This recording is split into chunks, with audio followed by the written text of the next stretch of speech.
Let's continue with our countdown of the top 11 sports stories of 2016. What a year it was for a pair of local football teams in the Lancaster-Lebanon League, as Cocalico and Manheim Central made a very tough Section 2 look easy.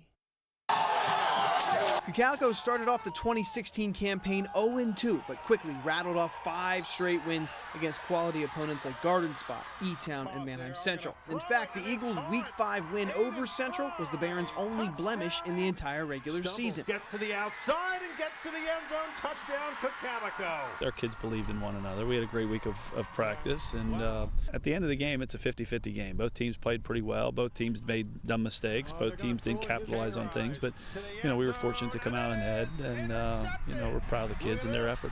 Colton Goodman, his 3rd touchdown run of the night. Cocalico finished in a tie for the Section 2 title with Manheim Central and made it into the 5A District 3 playoffs as the 6th seed. Eagles had to travel all the way out to 3-seed Northeastern in York County, where they had one of the best comeback wins in program history that culminated in a last-second 2-point conversion for the victory. We got some things going the last drive, and we knew it was do or die, and got a couple plays, and we scored, and there was no question what we were going to do. We were going to go for 2 because at that point in time we didn't have the momentum. So you're on the road, you're away, you're an underdog, you go for the win. But next up for the Eagles was Manheim Central in the district semifinals. Barons came ready to play and dominated the game from start to finish. Off the fake, it's Kagerized with the keeper across midfield, gets to the sideline.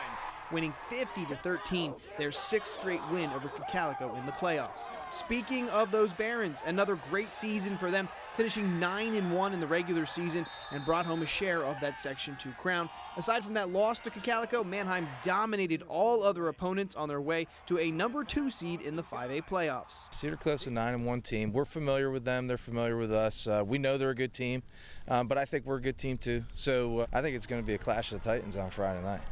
Kagerized across the middle, has got Novak. In the quarterfinal round, however, the Barons got all they could handle from Cedar Cliff, needing a 21-point fourth quarter to advance. As mentioned in that semifinal game with Cocalico, Central's offense was on fire, scoring on the first 7 possessions of the game, catapulting them to a record 20th championship game appearance. I'm proud of what the kids have done.